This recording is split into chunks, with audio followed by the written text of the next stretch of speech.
बुलढाण्याच्या खामगाव येथील नॅशनल महिला कॉलेजच्या कर्मचाऱ्यांनी एका महिलेशी गैरवर्तन केल्याचा प्रकार समोर आलाय। कॉलेजच्या माजी महिला कर्मचारीला मेडिकल बिल काढण्यासाठी पत्र हवं होतं। दरम्यान पत्र देण्यासाठी कर्मचाऱ्यांनी तिला 25,000ची मागणी केली। याशिवाय महिलेला अपमानित करून बाहेर काढलं।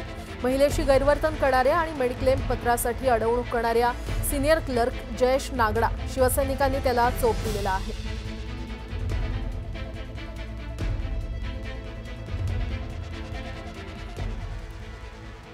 आणि या संदर्भात अधिक माहिती देत आहेत आमचे प्रतिनिधी राहुल खंदारे आपल्यासोबत जोडले गेलेले आहेत।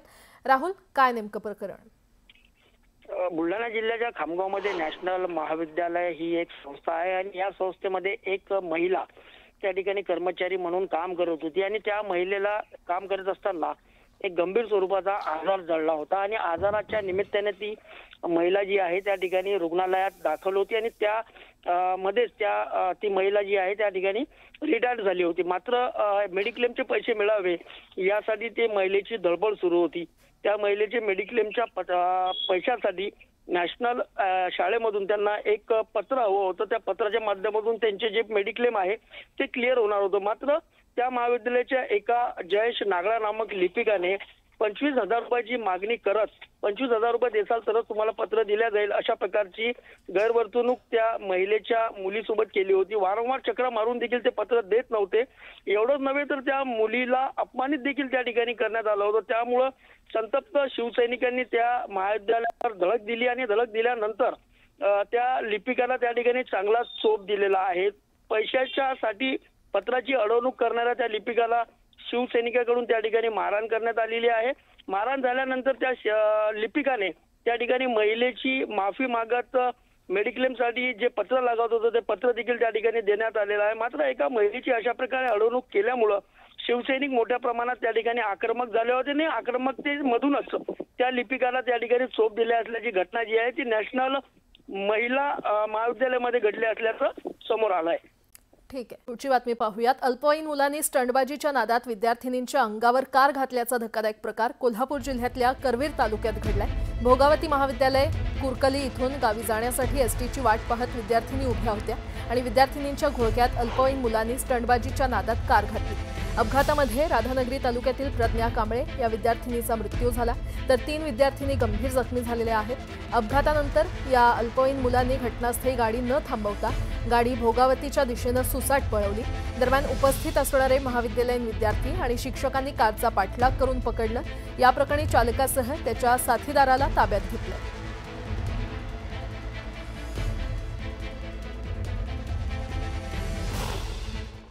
दीदी, काय सांगशील इथं काय नेमकं काल घडलं आणि काय आता ह्या घटनेनंतर वाटते तुला? आम्ही काल पहिला दिवस होता त्याच्यामुळे मला काय एवढी कोणाची ओळख नाही। आम्ही 1 वाजता सुटल्यानंतर इथं आलो, स्टँडवरती उभारलो।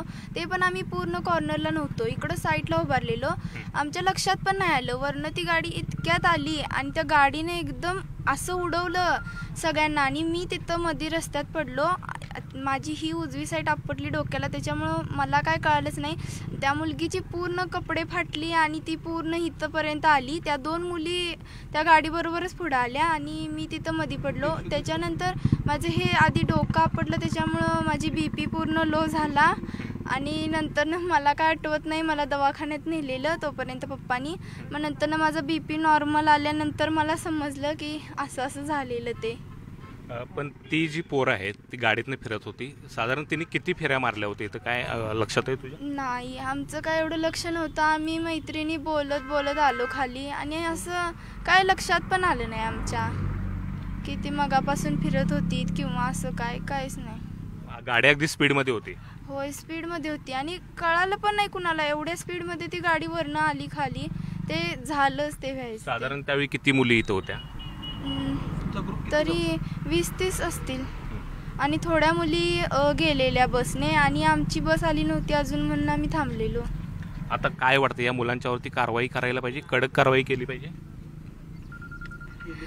माझ्या मते तरी वाटतंय केली पाहिजे। तिच्या आई वडिलांनी कसं करायचं, त्या जागी जर मी असते तर तिची पूर्ण कपडे फाटलेली, तिने एकदाचे डोळे उघडले त्यावर त्या मुलीने डोळेच उघडले नाहीत।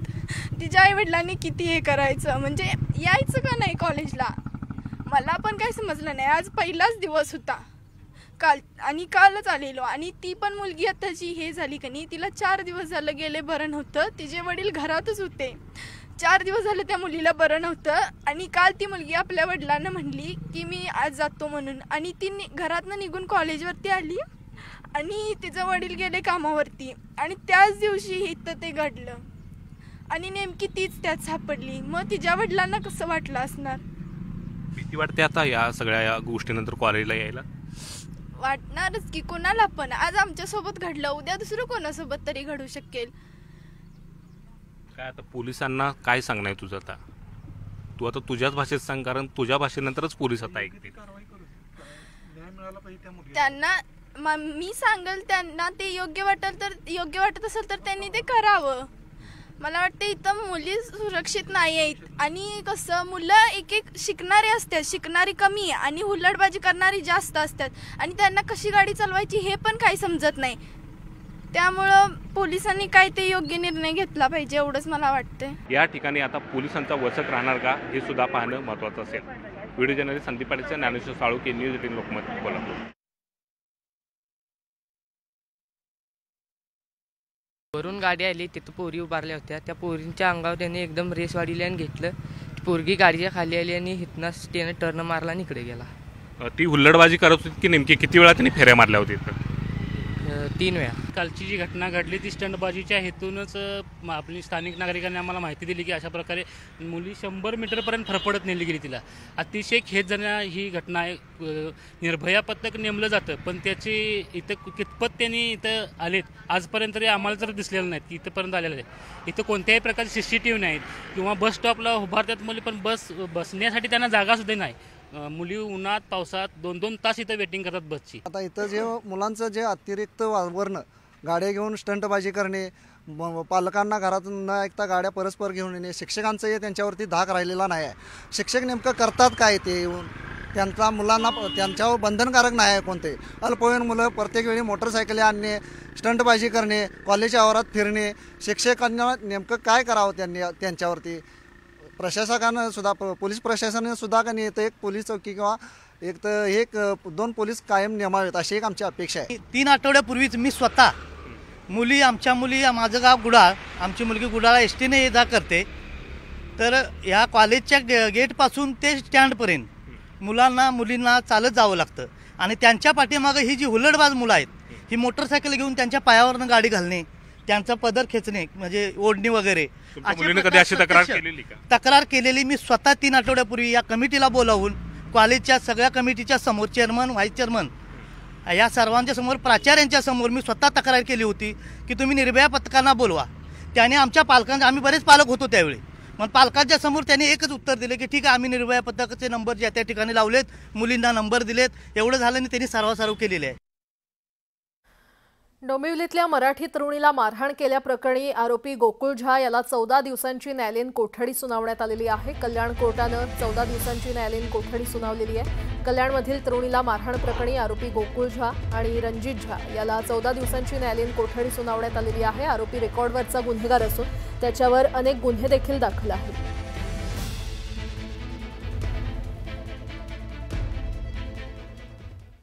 कल्याणमध्ये मराठी तरुणीला मारहाण करण्यात आली होती आणि आरोपी गोकुळ झा 2 दिवस पोलीस कोठडीमध्ये होता. दरम्यान त्याला आता पुन्हा कोर्टात हजर केलं जाणार आहे. आरोपी झानं पोलिसांसमोर पत्रकारांना धमकी दिल्याचा प्रकार देखील समोर आलाय. तुम्हाला चुकीचं केलं असून तुम्हाला परत भेटतो अशी धमकी देताना झा दिसून येतोय.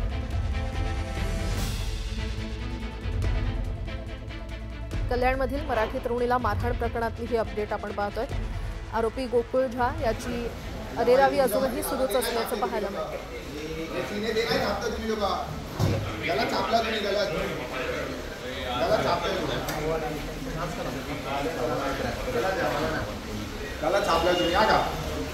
तुमचं काम आहे सही करायचं पण गलत केलं